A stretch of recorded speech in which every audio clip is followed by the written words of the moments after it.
Haleluya, mtu wa Mungu. Ninakusalimu katika jina la Yesu Kristo wa Nazareti. Nina imani ya kwamba upo salama, nayo neema ya Kristo iko nawe popote pale ulipo.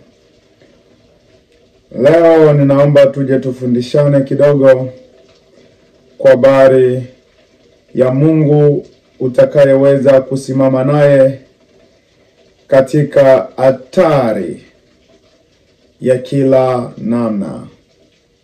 Mungu utakayeweza kusimama naye wakati wa hatari ya kila namna. Nikisema kusimama na Mungu, yale ni Mungu ambaye utakayeendelea kumwaminia kwa kila hali ama kwa kila namna inayokutokea. Naomba nizungumze jambo hili katika utangulizi. Dunia kama dunia, wakati Mungu alipoiumba, alitamani watu wote waishi kwa kutenda na kutekeleza wema. Lakini adui alipoamua kuingiza mbegu mbaya, aliweza kupanda mbegu ya uovu ndani ya wanadamu. Sasa basi, kutokana na mbegu hiyo, imekuwa ni sababu ya kuwa na pande mbili katika dunia. Pande moja inatamani watende haki na wengine watende uovu. Ndio maana tukiangalia kiasili, wanaoua watu sio Mungu wala sio shetani. Wanaoua watu ni watu wengine. Ila tu kuna roho inayokaa nyuma ya watu hao inayowasaidia. Sasa basi, naomba nikwambie jambo hili ya kwamba yeyote uliopo chini ya jua, utakayetamani kutenda wema ama utakayetaka kutenda wema, ujue kwamba unajijengea uadui ama vita na watu wanaotenda uovu. Nikusomee andiko hili la Timotheo wa pili. Nikusomee Timotheo wa pili, sura yake ya 3 na mstari wa 12. Inasoma katika jina la Yesu. Timotheo wa pili, sura yake ni ya 3 mstari wa 12. Inasoma kwa jina la Yesu Kristo. Anasema, naam, wote wapendao kuishi maisha ya utauwa katika Kristo Yesu wataudhiwa. 13. Lakini watu wabaya, wadanganyaji, wataendelea na kuzidi kuwa waovu, wakidanganya na kudanganyika. Paulo anamwandikia Timotheo. Hapa ndipo alipomwambia kwa habari ya kila andiko lenye pumzi ya Mungu lafaa kwa mafundisho na kuwaonya watu kwa ajili ya makosa yao. Kila andiko lenye pumzi ya Mungu lafaa kwa mafundisho na kuwaonya watu mabaya yao. Kwa habari ya kutenda wema duniani, ukiwa mtu ambaye unataka kutenda wema kabisa, lazima utakutana na vipingamizi. Jamani, watu wema siku zote hawaishi muda mrefu. Alianza Yesu mwenyewe. Alipokuja akaanza kutenda wema, aliuawa na miaka michache sana. Tunaona na kuwashuhudia kwenye maisha haya. Nikimkumbuka yule ndugu wa Kongo, Lumumba, alipojaribu tu kutetea haki, aliuawa. Akina Babu Magu walipoamua tu kutetea haki na kutenda wema, waliuawa. Hakuna mtu ambaye atakaye kuwa adui wa dunia kabisa kama mtu anayetaka kutenda wema. Lakini je, tuache kutetea ama kutenda wema kwa sababu tutauliwa ama kwa sababu tutauawa?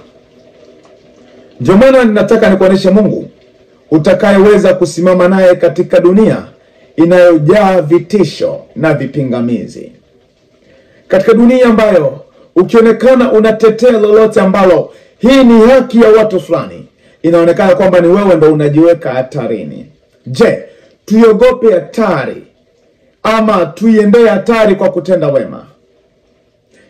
Maana Biblia hapa imeshatutangulia. Ndio maana hata kama watu wakisema kwamba unajifanya kutetea hiki utakufa mapema, no, si kana kwamba sisi ndio tumeanza. Walianza kutamka ambao waliandika Biblia. Bwana asifiwe. Unajua andiko ni maisha ya watu. Andiko ni watu walioandika maisha ya watu. Na pia waliandika habari za Mungu, lakini wakilinganisha na maisha yao. Hata na mimi kutokana na maisha yangu, kuna yeyote kati ya watoto wangu ambao wananifuatilia anaweza akaandika barua kutokana na ulimwengu, anaandika. Nalo pia nakuwa ni andiko. Kikubwa tu kama kuna wema ama ubaya ambao wanataka wauoneshe, wema uigwe na ubaya uepukike basi. Sasa niende kwenye Methali. Methali sura yake ya 17. 17 mstari wa kwanza. Anasema,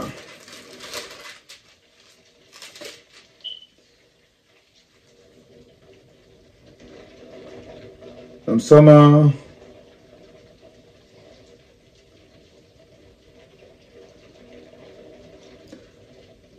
Nasoma Methali 17 mstari wa 11. Anasema, mtu mwovu hataki neno ila kuasi tu, kwa hiyo mjumbe mkali atatumwa kwake.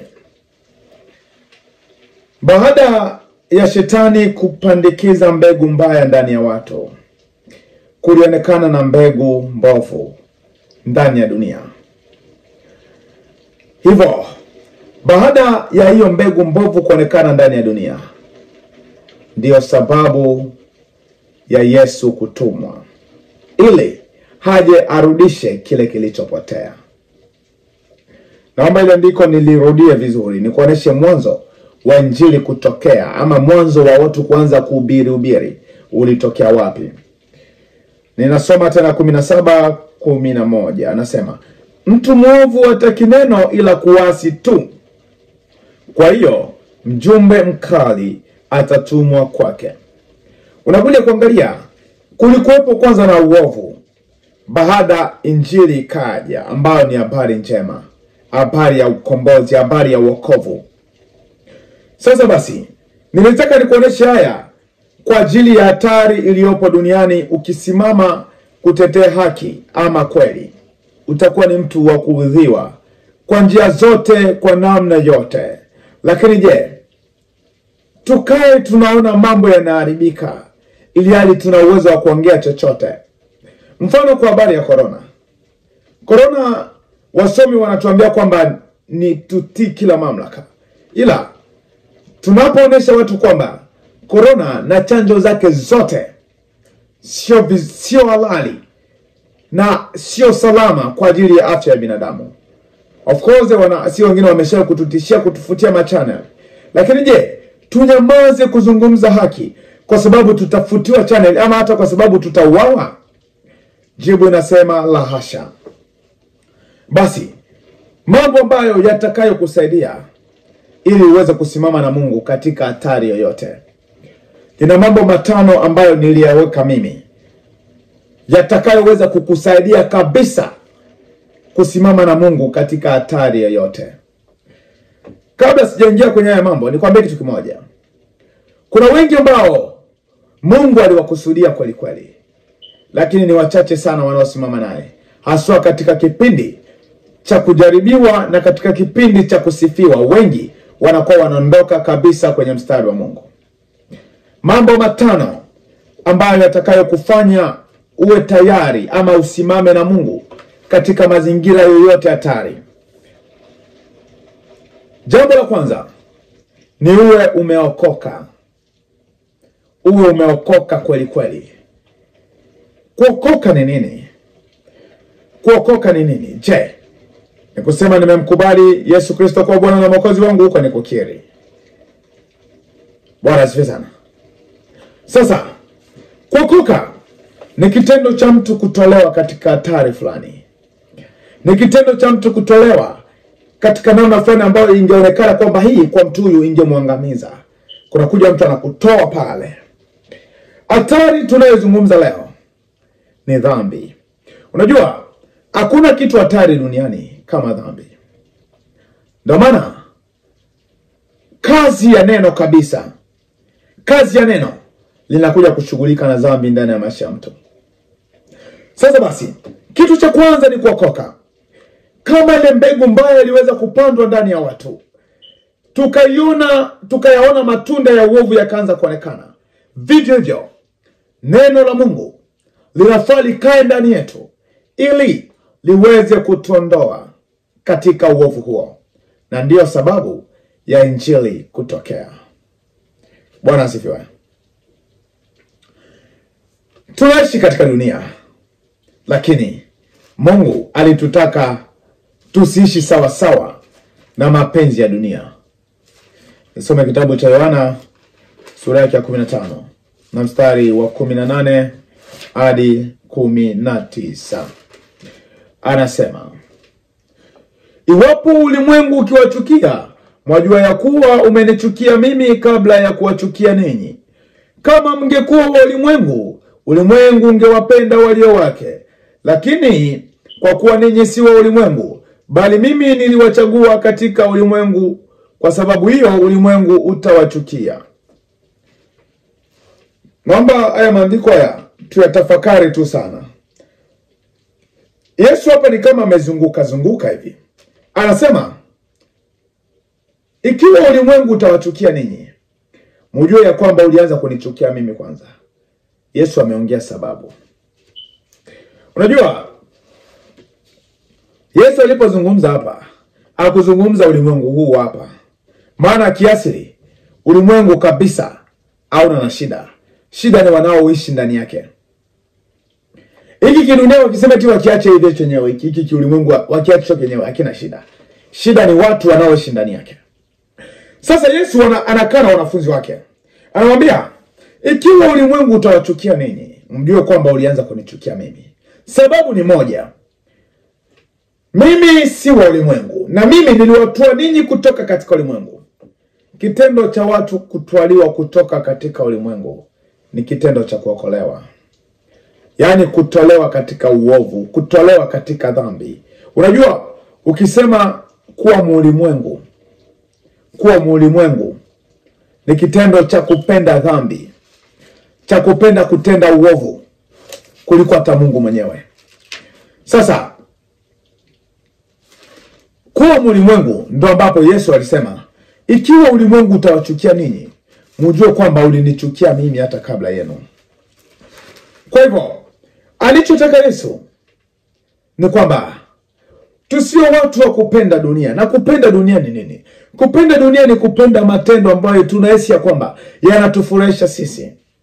Kama tunaokolewa, ni ngumu sana kusimama na Mungu. Lakini kama unajua Mungu alinitoa hapa, akanitoa hapa, akanitoa pale, una asilimia kadha wa kadha za kusimama.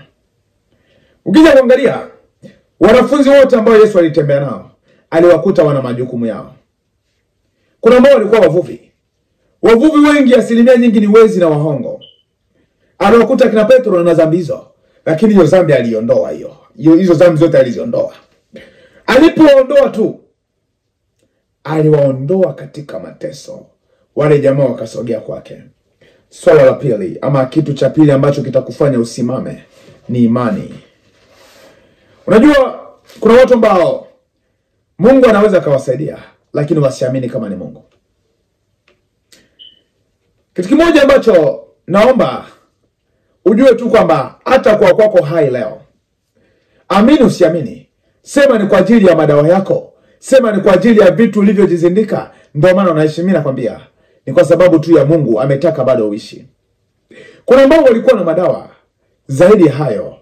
Kuna ambao walikuwa na uchawi zaidi ya huo, lakini wameondoka duniani. Tumesikia habari nyingi za babu zetu na za watu wengine. walikuwa na uchawi mwingi mkubwa, lakini wameondoka duniani. Sasa kwa neema ya wewe kuwa hai leo, haijamaanisha kwamba wewe ni bora kuliko waliokufa, ama wewe ni bora kuliko wanaoendelea kufa, lakini ni kwa sababu Mungu amekuacha duniani kwa malengo fulani. Mungu huaga mwachi mtu bure. Mungu akikuacha tu duniani, ujue analenga kitu fulani. Sasa naomba uelewe ya kwamba imani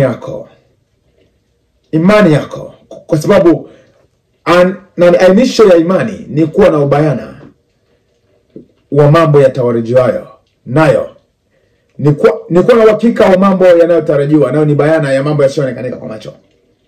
Hiyo ndio imani. Sasa kuna watu ambao waliponywa kwenye mazingira hatari, lakini hadi leo wanaamini kwamba ni vitu vyao walivyofuga ndivyo ambavyo vilivyowalinda. Lakini nataka nikwambie, kuna watu ambao wana vitu vingi zaidi ya vyako, lakini wamepitia hatari nyingi. Hivyo kuwa na imani ya kwamba ni Mungu ndiye aliyesababisha haya, itamfanya Mungu akupende na itakufanya Mungu akusogelee zaidi. Katika Ibrania 11:6 anasema ya kwamba pasipo imani haiwezekani kumpendeza Mungu. Kwa hiyo kinachotufanya tumpendeze Mungu na Mungu atupende ni ile imani. Hakuna aliyewahi kumwona Mungu, ila tunaamini ya kwamba tulikuwa wadhambi na leo tumeokolewa. Unajua Mungu ndio maana wakati mwingine anajidhihirisha sana kwa matendo kwenye miili yetu, ili kujenga imani kwamba kweli tunaye Mungu. Ndio maana Mungu anatupitisha kwenye mazingira hatari. Unajikuta mlikuwa wawili mlipitia janga fulani, mwenzako anakufa unabaki. Mungu anataka kuonesha kwamba je, huyu aliyekufa hakuwa binadamu kama wewe? Huyu aliyepitia shida hii hakuwa binadamu kama wewe? Lakini anakutaka ujenge imani fulani, sema kwamba kuna Mungu ambaye anayenilinda katika hili. Mungu ambaye unamwamini ndio Mungu ambaye utakayeendelea kumtetea na utakayesimama naye kwa muda wote. Sio tu hata kwa Mungu. Unajua hata pia kwa hizi ambazo zinaitwa ndoa leo, ukioa mtu ambaye umwamini, sio rahisi ndoa kuendelea. Popote pale yani mtatofautiana tu, lakini mkiwa mnaaminiana, hata kama unamtuma mke wako na wanaume wengine 100, utajua atakuja yuko salama. Hiyo ndio imani ambayo tunaizungumzia. Imani, yani lazima Mungu anatenda vitu kaza wa kaza ili tu kujenga msingi wa imani ndani yako. Alikuokoa pale akakuponya hapa kwa ajili ya jenge msingi fulani wa imani ndani yako. Yesu asifiwe. Kwa hiyo kitu cha pili ni imani. Kitu cha tatu ni kutaka kumjua sana Mungu. Uwe ni mtu wa kutaka sana kumjua Mungu. Unajua kuna watu ambao wana shida moja. Wameshaokolewa, tumemwamini Yesu Kristo, wamekuwa na imani, sisi wote tunaamini Mungu ni mmoja. Kumtafuta sasa huyo Mungu inakuwa ni kazi. Unaweza kuwa na imani, usipotaka kumjua sana Mungu, bado shetani atakuchezea sana. Na kumjua sana Mungu ndio kitu pekee ambacho kinaleta amani ndani yetu. Unaweza ukawa na imani bali hauna amani, ila tafuta imani na amani, vyote viambatane. Sasa kwenye Ayubu, msomaji tu Ayubu 22:21. Ayubu 22:21 anasema, mjue sana Mungu ili uwe na amani, hapo ndipo mema yatakapo kujilia. Kwamba mjue sana Mungu ili upate kuwa na amani, na hapo ndipo wema utakao kujilia. Shida wanadamu tumetosheka na imani zetu tulizo nazo. Na ndio maana hadi tumefika mahali tumeaminishwa visivyo sahihi, kwa sababu hatutaki kutafuta uso wa Mungu. Uso wa Mungu unatafutwa. Uso wa Mungu kabisa unatafutwa. Bwana asifiwe. Na zipo njia mbili ambazo zaweza kukusaidia kuona kabisa uso wa Mungu. Njia A ni kuwa sana na maombi. kuwa mtu wa maombi sana. Maombi sana. Unajua Yesu alipokuwa duniani, Biblia inasema kwamba yeye alimtolea Mungu sala na maombi na kulia sana. Ndio Yesu. Na ndio maana alikuwa safe duniani hapa. Ndio maana hakutishwa na chochote. Kumbuka nakwambia kwa habari ya Mungu utakayeweza kusimama naye katika hatari yoyote. Nikisema hatari, ninakumbuka klipu ambayo niliweza kuihubiri kwa Facebook kwamba 2022 ni mwaka hatari sana. Kwa nataka nikuonyeshe Mungu ambaye utakayesimama naye katika hatari yoyote. Ukiwa mtu wa maombi, uweze ukatishiwa na chochote. Niliweza kuzungumza hili mambo sehemu kadha kwamba mtu yeyote ambaye, yani mtu ambaye hawezi akaogopa kwa taarifa yoyote, hata ukwambia kwamba tunakuja kukuua leo, mtu wa maombi. Yeye anakuwa ana ramani ya kueleweka. Anajua nikitoka hapa na kanyaga hapa, hata ile hapa lisipotokea bado nina Mungu pale. Bwana asifiwe sana. Kwa hiyo mtu wa maombi aweza akatishika. Kwa hiyo kwa kutaka kweli kumtafuta Mungu, yani katika kumtafuta kwako Mungu, usimtafuti sokoni. Usimtafuti kwa kuimba na kwa kuhubiri. Mtafute Mungu katika kuomba sana. Unajua, kuomba ni kutaka kupata akili na maarifa ya uishije duniani. Kwa kutoa neno ni kutamka tu kile ambacho unaona kwamba hiki kimeshaninufaisha mimi. Point B ya hii ni kusoma sana neno, kusikia sana neno. Shida ya kizazi cha leo ni moja tu. Ni watu ambao hatupendi kusoma neno, hatupendi kusikia neno. Ndio maana mhubiri tu akikawa kanisani, mhubiri tu akienda zaidi ya dakika 45 wanaanza kulalamika. Lakini ndo mtu huyo ukienda nyumbani kwao unamkuta anaongea kwa simu zaidi ya masaa mawili. Kama baba zetu walisimama na waliweza kabisa kuambatana na kumpiga shetani vibaya, ni watu ambao walikaa chini ya uvuli wa neno muda mrefu. Waliketishwa chini na Yesu masaa na masaa. Paulo naye aliketisha watu masaa na masaa. Sasa sisi leo tunakwenda kanisani kama tunambipu Mungu. Mungu hatafuti kwa sura hiyo. Mungu anataka watu ambao watakaochukua muda na yeye. Watu ambao watakaojitoa kwa kukaa kusikiliza muda mrefu. Bwana asifiwe sana. Leo tuna muda mwingi wa kutembea ovyo na kwenda kwenye misherehe kuliko muda mwingi wa kumsikia Mungu anataka tuishije. Neno la Mungu ni taa ya miguu. Neno la Mungu ni akili. Ukilisoma hili unakuwa na ramani kamili. Unajua wewe anaongea hiki kitatokea hiki, anaongea hiki kitatokea hiki. Na maana amjui tu. Unajua ninapomaliza kuhubiri chochote, aswa nikiwa katika hali ya kuwakemea maovu yenu hiyo. Kuna watu ambao wanakuja kujaribu kutetea, lakini shida wanakuja hawana ufahamu. Anaweza kaleta hoja nzuri, mkuta sasa confirm na andiko, hakuna chochote. So tukisoma hili neno ama tukiwasikiliza wahubiri sahihi, tutakuwa ni watu ambao tutakuwa karibu sana na Mungu. Ninaposema wahubiri sahihi, ninaamini na kujua kwamba kuna wahubiri ambao sio sahihi. Kuna wale, na ngoja tu nikwambie, ukitaka kumjua mhubiri yeyote wa kweli kanisani kwake, hapa ongelewi vya toa barikiwa, hapa ongelewi vya kesho yako jaribu lako. Kanisani hapo panaongelewa kwa habari ya ufalme na namna gani ya kutenda wema duniani, maana hiyo ndio ilikuwa target ya Mungu. Bwana asifiwe sana. Na kukemea dhambi sana, hilo ndio kanisa la kweli ambalo utakalolijua. Mengine yote ambayo yanajeza watu, ujue tu kwamba kuna issue nyingine, kuna biashara nyingine tofauti inaendelea hapo. Na kuonyesha Mungu ambaye utakayesimama naye katika hatari. Na ukiwa mtu wa neno, ukiwa mtu wa kusoma neno sana, ama kwa ambao hawajui kusoma, kusikia tu neno sana, kuna Biblia za audio, download application, kwa unasikiliza ile Bible the way play tu, utasikia waraka wa mtume Paulo kwa Wakorinto, mstari wa 1 anaanza kukusomea. Sikiliza hayo maneno tu hayo. Unajua, unaposikiliza neno la Mungu alikuachi kama jinsi ulivyokuwa. Ndio maana vitabu vyote yaweza kufundisha, Biblia yaweza kubadilisha kabisa. Kwa hiyo kwa kutaka sana kumjua Mungu, usitaki kumjua Mungu sana kwa huduma. Hapana. Huduma hapo tu unawakilisha ulichoagizwa na Mungu. Lakini kwako wewe unakaeje naye? Kaa sana kwenye maombi. Soma sana neno. Haya mambo mawili yatakusaidia. Na kama hujui kusoma, sikiliza sana wahubiri wa kweli. Sikiliza tu klipu fulani hata ya masaa mengi, wewe msikilize tu mwanzo mwisho. Unajua shida leo kitu kimoja.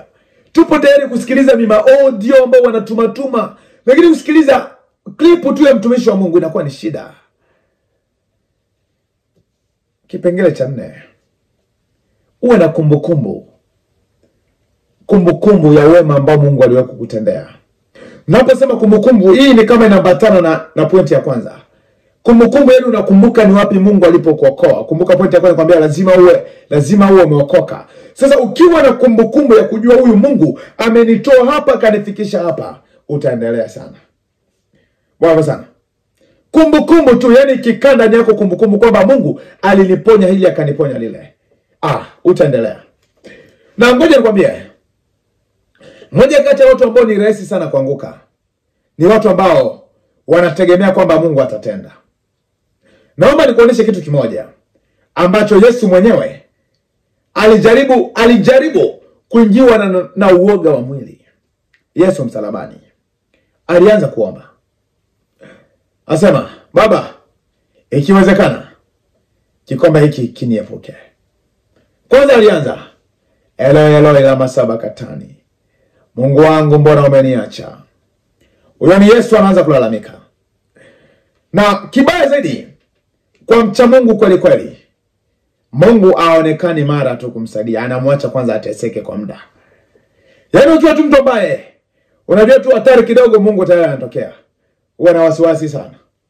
Mungu kabisa anawaacha kwanza watumishi wake wapite kwanza muda mrefu, alafu anakuja tu kukuchukua kwa style fulani. Ndio maana kina Ayubu yani alianza kuzungumza Ayubu kuanzia kwa Ayubu 2 pale. Anakwenda kabisa. Anapitia tu mateso na yuko na Mungu huyo. Akina Yesu walilia vilio vya kila aina msalabani pale. Hadi akafikia anasema, mapenzi yako yafanyike. Mungu yeyote utakaendelea naye sio Mungu ambaye yuko mbele, ni Mungu ambaye ulimwacha nyuma. Ndio maana Ayubu alimjibu mke wake kwamba, je, tupate tu wema. Ngoja kwanza nisome hicho kitabu hiki. Ayubu mahali fulani hapa. Nisome kitabu cha Ayubu. Ayubu sura yake, najua ni sura ya 2 mahali fulani. Ayubu 2 nianze 9 tu.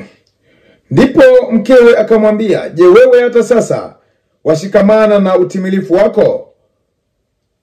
Mkufuru Mungu ukafe. Lakini yeye akamwambia, wewe wanena kama mmoja wa wanawake wapumbavu wanenavyo. Je, tupate mema mikononi mwa Mungu nasi tusipate mabaya? Katika mambo hayo yote Ayubu hakufanya dhambi kwa midomo yake. Sikiliza. Ayubu anafikia kiasi ile anaomba mke wake kwamba unanena kama mmoja kati ya wanawake wapumbavu. Tupate tu mema mbele za Mungu, tusipate mabaya. Kumbuka Ayubu ni mtu ambaye alikuwa amesaidiwa vingi na Mungu, mifugo, familia, vyote vilipopotea. Alibaki na utimilifu wake. Ndio maana nataka niwaambie, Mungu hayuko mbele, Mungu yuko nyuma. Bwana Yesu sana. Maana mbele kuna vita tu na hatari, lakini katika kukumbuka yaliyopo nyuma, wanasema kumbe ni Mungu aliyenisaidia hiki, kumbe bado ataweza tu hata kama hili limeenda. Kuna uwezekano hata kama asipoweza basi. Ndivyo akina Danieli walivyomjibu Nebukadreza kwamba Mungu aweza kutuokoa, na hata asipotokoa bado atabaki kuwa Mungu. Anazungumza kwamba Mungu yuko mbele. Mungu yuko mbele sana, lakini aonekane mara tu. Yesu alilia vilio vya kila aina hadi akafikia kusema, Baba, mapenzi yako yatimie. Uwe na kumbukumbu ya wapi Mungu alipokutoa. Ndio maana kwenye Ufunuo 12:11 anasema, wakamshinda kwa damu ya mwana kondoo na kwa neno la ushuhuda wao. Kwa ushuhuda, uwe na kumbukumbu. Yani usiwe mtu tu kufanya unatendewa ili na Mungu unasahau. Shida wanadamu tunasahau mapema. Kuna ambao walifanikishwa na Mungu lakini wamesahau mapema. Bwana bezana. Kusomea kitabu cha Samueli wa kwanza. Samueli wa kwanza sura yake ngapi? Sura yake ya 17 na mstari wa 33 hadi 37. Anasema, Sauli akamwambia Daudi, hauwezi wewe kumwendea Mfilisti huyo upigane naye, maana wewe ukijana na huyu ni mtu wa vita tangu ujana wake. Daudi akamwambia Sauli, mtumishi wako alikuwa akichunga kondoo za baba yake, na alipokuwa akija simba au dubu, akamkamata mwana kondoo wale walile kundi, nami utoka nikamfuata, nikampiga, nikampokonya kinywani mwake, na akinirukia umshika ndevu zake, umpinga na kumuua. Mtumishi wako alimuua simba na dubu. Pia na huyu Mfilisti asiyetahiriwa atakuwa kama mmoja wao, kwa sababu ameyatukana majeshi ya Mungu aliye hai. Daudi akamwambia, Bwana aliyeniokoa na makucha ya simba na makucha ya dubu, ataniokoa na mikono ya Mfilisti huyu. Sauli akamwambia Daudi, enenda na Bwana atakuwa pamoja nawe. Hili ni andiko ambalo Daudi anajaribu kutoa maelezo mapana tena kwa mfalme Sauli. Anamwambia, ni kweli Goliathi anatisha, ni kweli Goliathi ana sifa ya kuua watu, lakini mimi nina kumbukumbu moja. Huyu Goliathi ni mwanadamu huyu. Nilishindana na wasimba mimi, shindana na dubu. Najua Mungu aliyeniponya pale aweza pia kuniponya hapa. Kwa sana. Kwa hiyo, huyu ni mtu ambaye utakaye kuwa na kumbukumbu ya wema ambao Mungu aliwahi kukutendea. Huwa na kumbukumbu ya mahali hatari ambapo Mungu aliwahi kukuponya. Kiasili, hakuna mwanadamu ambaye hajatendewa lolote na Mungu. Yaani ukisema tu kwamba mimi Mungu bado hajanitendea, wewe ni mwongo. Hata kwa kwako hai tu. Unajua, kuna mambo tu matatu ambayo lazima, kwanza, hata kama Mungu hajakusaidia mengine yote, wewe lazima tu mshukuru na Mungu. Kitu cha kwanza ni uhai, akili na afya. Uhai, akili na afya. Haya mambo matatu haya. Wewe tu uliye na akili, uliye na afya, kwa Mungu, hayo tu ni mambo ya kumshukuru na Mungu. Kwa hiyo hata hatari yoyote ikukute, unasema unajiingizia, utajileta kifoni, utasababisha ufe. Mungu aliyekufanya uzaliwe bado anaweza kukufanya uwe mzima tena. Kwa tu watu ambao tutakao kuwa na kumbukumbu ya wema wa Mungu anaotenda kwenye maisha yetu. Tuwe na kumbukumbu. Unajua Mungu hatutendei kwa sababu tusahau. Yeye hatutendei kwa sababu tuyasahau, hapana. Anatutendea kwa sababu tuwe na kitu chochote cha kumuonesha adui kwamba angalia, mimi Mungu ameshawahi kunitendea hiki. Ndio maana kuna Mkristo ambaye hana ushuhuda. Angalia hata babu yetu Adamu. Ameumbwa. Kitu ambacho Mungu alimpa Adamu ili ajitetee nacho ni kile kitendo cha kupewa wazifa. Haya manyama yaite majina. Ameshapewa mamlaka, haya yaite majina. Angekumbuka, hata kama shetani angekuja ashawishi, angekuwa na la kuongea. Wafa sana. Kwa Mungu anakutendea wema wa aina yoyote, ni kwa sababu uwe na neno la kuongea mbele za adui. Na ni kwa sababu ni watu ambao tunajisahau. Ndio maana shetani anatuweza sana. Sio mimi hapa tuliponywa mazingira hatari sana.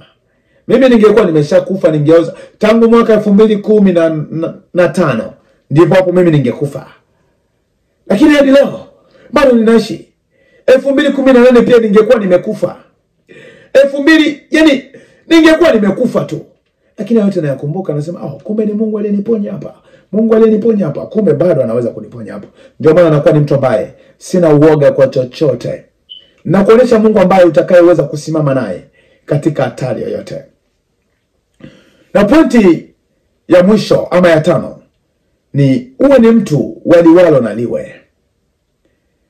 Lakini Uwezi ukawa na ujasiri ama ushujaa kama huu, kama au yakumbuki haya yote ambayo nimekwambia hapa. Kama huna yote ambayo nimekwambia hapa juu, uwezi ukawa mtu aliwalo na liwe. Mtu ambaye ni liwalo na liwe kabisa ni mtu ambaye ana uhakika wa anachofanya. Ndio maana wengine wazazi wanajaribu kusema kwamba utakuja kuingia hatarini, utakuja. Wambia tu hapana. Tunajua tulikuwa katika hatari kubwa tulipokuwa katika dhambi. Tulikuwa katika hatari kubwa. Unashangaa watu leo wanaogopa kufungwa, wanaogopa kuchukiwa na watu, lakini hawaogopi kufanya dhambi. Moja kati ya kitu hatari zaidi katika maisha ya mwanadamu ni dhambi. Yesu asifiwe sana. Sasa ninachotaka nikuonesha hapa ni uwe ni mtu aliwalo na liwe. Ndivyo walivyokuwa baba zetu. Hapa nakuonesha mambo ambayo yaliwafanya wanafunzi wa Yesu wasimame. Wasimame kabisa bila kuogopa chochote. Kwanza tena walipoletewa vitisho, hapo ndipo ni kama vile walikwenda tena kuwaletea ukichaa fulani ndani yao. Yesu asifiwe sana. Hapa nitakusomea tu kitabu cha Matendo ya Mitume. Matendo ya Mitume sura yake ngapi? Ya 20. Sura yake ya 21 mstari wa 13. Anasema,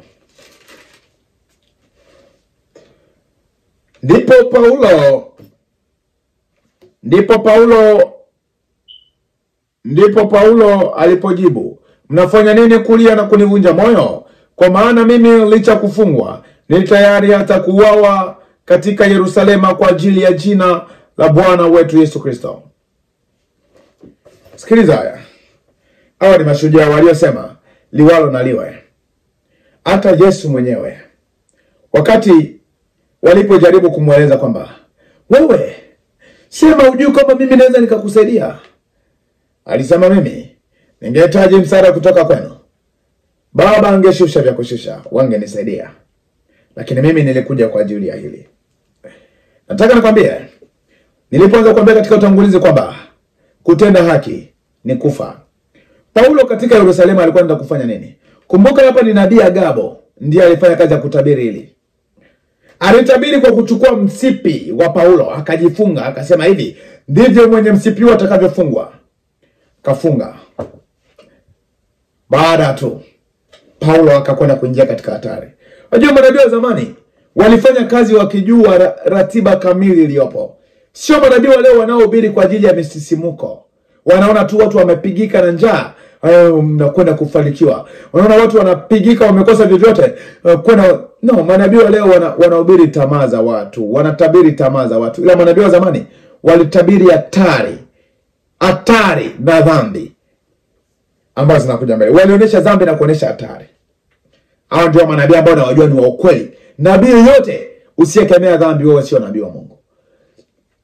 Sasa kitu ambacho naomba nikueleze hapa ni uwe ni mtu aliwalo na liwe.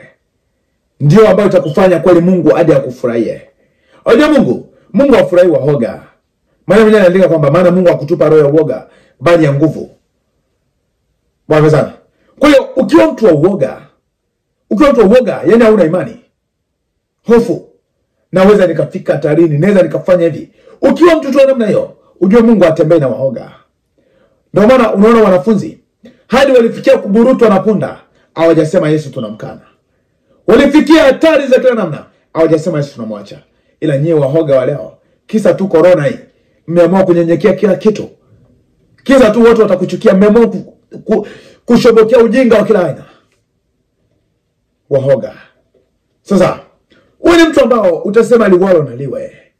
Liwalo na liwe. Yaani maana mimi tu niseme kweli, kifo nakiona cha kawaida sana. Ni kweli katika kuzungumza ni rahisi sana kuliko uasilia wake. Lakini uzuri zaidi, niliwahi ku-experience. Niliwahi kuishi kama mfu. Nikwambia tu, magonjwa yote ambayo niliyapitia, kuna magonjwa ambayo nilikaa muda, akili sio akili. Kwa nilikaa muda naona tu mambo ya huko. Kwa hiyo akili yangu iliwahi kuhama. Kwa hiyo ninajua kufa ni nini. Ninaelewa kufa ni nini. Ndio maana siogopi kufa. Uweni fanyeni vyovyote, Watakaobaki na maumivu ni nyie, ila mimi najua kufa. Sasa wewe ni mtu aliwalo na liwe. Usio mtu kuogopa kufa. Tulipitia hatari nyingi kwa ajili ya uovu. Kwa nini tusipitie hatari kwa ajili ya Mungu? Ndio maana usimshangae Paulo alivyofanya kazi kubwa.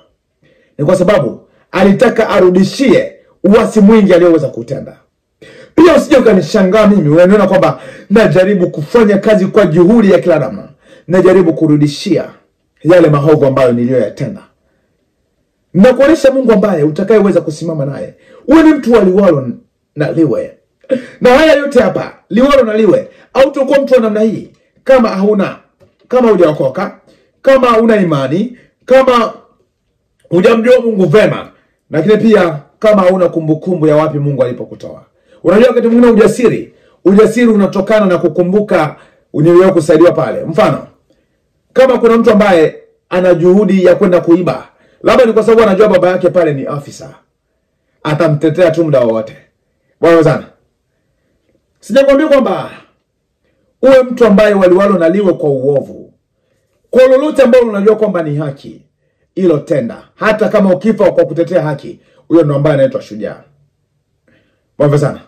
Kwa jaribu kuonesha Mungu ambaye utakayesimama naye katika hatari yoyote. Nisio mwongeaji sana. Najua sio rahisi. Hauwezi peke yako. Bali unahitaji msaada wa Mungu. Ndio maana inatakiwa tuzame kwenye pointi 3. Utaka sana kumjua Mungu. Ukimjua Mungu, atakupea ujasiri wote huo unaohitaji. Mimi sio mwongeaji sana. Najaribu kukuambia mambo ambayo yatakao kusaidia katika hatari inayokuja mbeleni. Mungu asimame nawe, akushike mkono, uweze kuwa na ujasiri wa kusimama katika njia zake, wa kutokuiacha imani hii kwa sababu yoyote. Najua shetani ataleta vikwazo vingi, vikubwa. Unajua shetani anapotaka kumkabili mcha Mungu, amkabili kwa vijisababu vidogo vidogo. Unakuta kama ni mke anakufa, mtoto anakufa, hapo ujue wewe kama tuko vizuri na Mungu, ujue ni adui anataka kukabili. Imani yako itabakije? Mungu asimame nawe. Amen.